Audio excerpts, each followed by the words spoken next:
Hi friends, welcome back to my YouTube channel.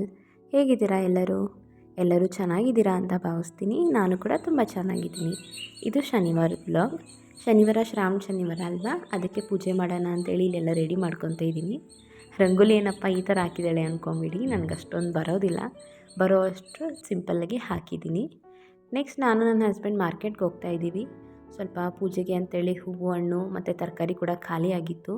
So ಅದೆಲ್ಲ ತೊಗೊಂಬರೋಣ ಅಂತ ಹೋಗ್ತಾಯಿದ್ದೀವಿ. ಇಲ್ಲೇ ಮಾರ್ಕೆಟಲ್ಲಿ ಸ್ವಲ್ಪ ಹೂವು ತೊಗೊಂಡೆ. ನಾನು ತೊಗೊಂಡಿದ್ದು ಮಲ್ಲಿಗೆ ಹೂವು ಮತ್ತು ಸೇವಂತಿಗೆ ಹೂವು, ಹಾಗೆ ತುಳಸಿನೂ ತೊಗೊಂಡಿದ್ದೆ. ಹಾಗೆ ಅಲ್ಲಿ ಫ್ರೂಟ್ ಶಾಪ್ಗೆ ಹೋಗ್ಬಿಟ್ಟು ಸ್ವಲ್ಪ ಹಣ್ಣುಗಳು ಮತ್ತು ಅಲ್ಲೇ ತರಕಾರಿ ಕೂಡ ಇತ್ತು, ಅದನ್ನೆಲ್ಲ ತೊಗೊಂಡೆ. ಆದರೆ ಒಂದು ಐಟಮ್ ಮಿಸ್ ಮಾಡಿಕೊಂಡೆ, ನೆಕ್ಸ್ಟ್ ಹೇಳ್ತೀನಿ ಏನು ಅಂತ. ಇಲ್ಲಿ ನಾನಿವಾಗ ಸಜ್ಜಿಗೆ ಮಾಡ್ತಾಯಿದ್ದೀನಿ. ಸಜ್ಜಿಗೆ ಮಾಡೋದಕ್ಕೆ ಒಂದು ಬಾಣಲಿಲಿ ಸ್ವಲ್ಪ ತುಪ್ಪ ಆ್ಯಡ್ ಮಾಡಿ, ನೆಕ್ಸ್ಟ್ ನಾನಿಲ್ಲಿ ಗೋಡಂಬಿ ಮತ್ತು ದ್ರಾಕ್ಷಿ ಹಾಕ್ಕೊತಾ ಇದ್ದೀನಿ. ನೀವು ಯಾವುದೇ ರೀತಿ ಡ್ರೈ ಫ್ರೂಟ್ಸ್ನ ಹಾಕ್ಕೊಬೋದು. ಅದು ಸ್ವಲ್ಪ ರೋಸ್ಟ್ ಆದಮೇಲೆ ಸಪ್ರೇಟ್ ಎತ್ತಿಟ್ಕೊಂಬಿಡಿ. ನೆಕ್ಸ್ಟ್ ಅದೇ ಬಾಣಲಿಯಲ್ಲಿ 1 ಕಪ್ನಷ್ಟು ರವೆ ಹಾಕ್ಕೊಂಡು ಚೆನ್ನಾಗಿ ಹುರ್ಕೊತಾ ಇದ್ದೀನಿ. ರವೆಗೆ ಸ್ವಲ್ಪ ಗೋಲ್ಡನ್ ಬ್ರೌನ್ ಬರೋವರೆಗೂ ಫ್ರೈ ಮಾಡಿಕೊಂಡ್ರೆ ಸಾಕು. ಬೇಕಾದರೆ ಎಕ್ಸ್ಟ್ರಾ ತುಪ್ಪ ಕೂಡ ಸೇರಿಸ್ಕೊಬೋದು.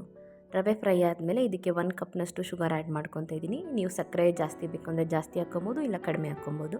ನೆಕ್ಸ್ಟ್ ನಾನಿಲ್ಲಿ ರವೆ ತೊಗೊಂಡಿದ್ದ ಕಪ್ಪಲ್ಲೇ 3 ಕಪ್ನಷ್ಟು ಹಾಲನ್ನ ಆ್ಯಡ್ ಮಾಡ್ಕೊತಾ ಇದ್ದೀನಿ. ನೀವು ಇದಕ್ಕೆ 1 ಕಪ್ನಷ್ಟು ನೀರು ಕೂಡ ಸೇರಿಸ್ಕೊಬೋದು.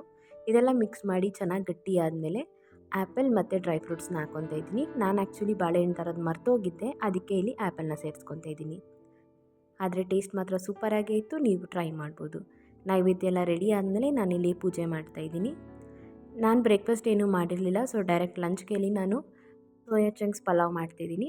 ಈ ಪಲಾವ್ ಮಾಡೋದಕ್ಕೆ ನೀವು ಒಂದು ಮಿಕ್ಸಿ ಜಾರಲ್ಲಿ ಒಂದು ಅರ್ಧ ಈರುಳ್ಳಿ, ಒಂದು 4 ಹಸಿಮೆಣ್ಸಿನ್ಕಾಯಿ, ಕೊತ್ತಂಬರಿ ಸೊಪ್ಪು, ಪುದೀನ ಸೊಪ್ಪು ಹಾಗೂ ಒಂದು ಸ್ವಲ್ಪ ಶುಂಠಿ ಬೆಳ್ಳುಳ್ಳಿನ ಹಾಕಿ ಪೇಸ್ಟ್ ಮಾಡ್ಕೊಳ್ಳಿ. ನೆಕ್ಸ್ಟ್ ಇದಕ್ಕೆ ಬೇಕಾಗಿರೋ ತರಕಾರಿ ಕಟ್ ಮಾಡ್ಕೊಳ್ಳಿ. ಕ್ಯಾರೆಟ್, ಬೀನ್ಸ್ ಮತ್ತು ಆಲೂಗಡ್ಡೆ ಇದ್ದರೆ ಹಾಕ್ಕೊಬೋದು. ಇದಕ್ಕೆ ನೀವು ತರಕಾರಿ ಹಾಕ್ಕೊಬೇಕು ಅಂತ ಏನಿಲ್ಲ, ಬಟ್ ಹಾಕ್ಕೊಂಡ್ರೆ ಚೆನ್ನಾಗಿರುತ್ತೆ. ಸೋಯಾ ಚಂಕ್ಸ್ನ ಬಿಸಿ ನೀರಲ್ಲಿ ಒಂದು 10 ಮಿನಿಟ್ಸ್ ಅಷ್ಟು ಕಾಲ ಸೋಕ್ ಮಾಡ್ಕೊಳ್ಳಿ. ನೆಕ್ಸ್ಟ್ ಎಕ್ಸೆಸ್ ವಾಟರ್ನ ಸ್ಕ್ವೀಸ್ ಮಾಡಿ ಅದಕ್ಕೆ ಸ್ವಲ್ಪ ಖಾರದ ಪುಡಿ, ಉಪ್ಪು ಹಾಗೂ ಮೊಸರನ್ನ ಹಾಕಿ ಸ್ವಲ್ಪ ಹೊತ್ತು ಮ್ಯಾರಿನೇಟ್ ಮಾಡ್ಕೊಳ್ಳಿ. ನಾನಿಲ್ಲಿ ಒಂದು ಕುಕ್ಕರ್ಗೆ ಸ್ವಲ್ಪ ಎಣ್ಣೆ, ತುಪ್ಪ ಆ್ಯಡ್ ಮಾಡ್ಕೊತಾ ಇದ್ದೀನಿ. ನೆಕ್ಸ್ಟ್ ಅದಕ್ಕೆ ಬಿರಿಯಾನಿ ಸ್ಪೈಸಸ್ ಆ್ಯಡ್ ಮಾಡಿ, ಈರುಳ್ಳಿ ಆ್ಯಡ್ ಮಾಡಿ, ಮತ್ತು ಪೇಸ್ಟ್ ಏನು ಮಾಡ್ಕೊಂಡಿದ್ವೋ ಅದನ್ನು ಆ್ಯಡ್ ಮಾಡ್ಕೊತಾ ಇದ್ದೀನಿ. ಇದು ಸ್ವಲ್ಪ ಹಸಿ ವಾಸನೆ ಹೋದ್ಮೇಲೆ ಒಂದು ಟೊಮೊಟೊ ಹಾಕ್ಕೊಂಡ್ರೆ ಸಾಕು. 1 ಟೊಮೊಟೊ ಹಾಕ್ಕೊಂಡು ಚೆನ್ನಾಗಿ ಫ್ರೈ ಮಾಡ್ಕೊಳ್ಳಿ. ನೆಕ್ಸ್ಟ್ ಇದಕ್ಕೆ ತರಕಾರಿ ಆ್ಯಡ್ ಮಾಡ್ಕೊತಾ ಇದ್ದೀನಿ. ತರಕಾರಿ ಎಲ್ಲ ಆ್ಯಡ್ ಮಾಡಿದ್ಮೇಲೆ ಚೆನ್ನಾಗಿ ಮಿಕ್ಸ್ ಮಾಡ್ಕೊಳ್ಳೋಣ, ಇದಕ್ಕೆಲ್ಲ ಮಸಾಲ ಹಿಡಿಯೋ ಥರ. ನೆಕ್ಸ್ಟ್ ನಾವು ಮ್ಯಾರಿನೇಟ್ ಮಾಡ್ಕೊಂಡಿದ್ದಂಥ ಸೋಯಾ ಚಂಕ್ಸ್ನ ಕೂಡ ಆ್ಯಡ್ ಮಾಡ್ಕೊತಾ ಇದ್ದೀನಿ. ನೆಕ್ಸ್ಟ್ ನಾನಿಲ್ಲಿ 10 ಮಿನಿಟ್ಸ್ ಸೋಕ್ ಮಾಡಿದಂಥ ಅಕ್ಕಿನೂ ಕೂಡ ಆ್ಯಡ್ ಮಾಡ್ತಾಯಿದ್ದೀನಿ. ಅಕ್ಕಿ ಆ್ಯಡ್ ಮಾಡಿದ್ಮೇಲೆ ಚೆನ್ನಾಗಿ ಮಿಕ್ಸ್ ಮಾಡ್ಕೊಳ್ಳೋಣ, ಯಾಕೆಂದರೆ ಅಕ್ಕಿಗೆ ಎಲ್ಲ ಮಸಾಲ ಹಿಡಿಯೋ ಥರ.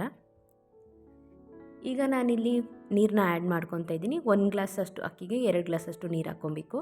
ನೆಕ್ಸ್ಟ್ ಇಲ್ಲಿ ರುಚಿಗೆ ತಕ್ಕಷ್ಟು ಉಪ್ಪು ಮತ್ತು ಸ್ವಲ್ಪ ಧನಿಯಾ ಪುಡಿ ಹಾಗೂ ಗರಂ ಮಸಾಲ ಹಾಗೂ ಒಂದು ಸ್ವಲ್ಪ ಅರಿಶಿನ ಇದೆಲ್ಲ ಹಾಕಿದ್ಮೇಲೆ ಒಂದು ಅರ್ಧ ಹೋಳಷ್ಟು ನಿಂಬೆಹಣ್ಣು ಹಿಂಡಿ ಕುಕ್ಕರ್ ಲಿಡ್ ಕ್ಲೋಸ್ ಮಾಡಿ 2 ವಿಷಲ್ ಹಾಕ್ಸ್ಕೊಂಡ್ರೆ ಸಾಕು. ಮತ್ತು ನಾನಿಲ್ಲಿ ಮೊಸರು ಗೊಜ್ಜು ಮಾಡ್ಕೊಳ್ಳೋಣ ಅಂತೇಳಿ ಕ್ಯಾರೆಟ್, ಕುಕುಂಬರ್ ಹಾಗೆ ಆನಿಯನ್ನ ಕಟ್ ಮಾಡ್ಕೊತಾ ಇದ್ದೀನಿ. ಇದೆಲ್ಲ ಕಟ್ ಮಾಡಿ ಮೊಸರು ಹಾಕಿ ರುಚಿಗೆ ತಕ್ಕಷ್ಟು ಉಪ್ಪು ಮತ್ತು ಪೆಪ್ಪರ್ ಹಾಕಿದ್ರೆ ಮೊಸರು ಗೊಜ್ಜು ರೆಡಿಯಾಗಿರುತ್ತೆ. ನನ್ನ ವೀಡಿಯೋಸ್ನ ನೋಡಿ ಸಪೋರ್ಟ್ ಮಾಡ್ತಿರೋರಿಗೆಲ್ಲ ತುಂಬ ಅಂದರೆ ತುಂಬ ಥ್ಯಾಂಕ್ಸ್. ಹೀಗೆ ಸಪೋರ್ಟ್ ಮಾಡ್ತೀರಿ ಅಂತ ಕೇಳ್ಕೊತೀನಿ. ಇದು ಇವತ್ತಿನ ವ್ಲಾಗ್. ಇಷ್ಟ ಆದರೆ please like, comment and subscribe to my YouTube channel. Bye, see you next vlog.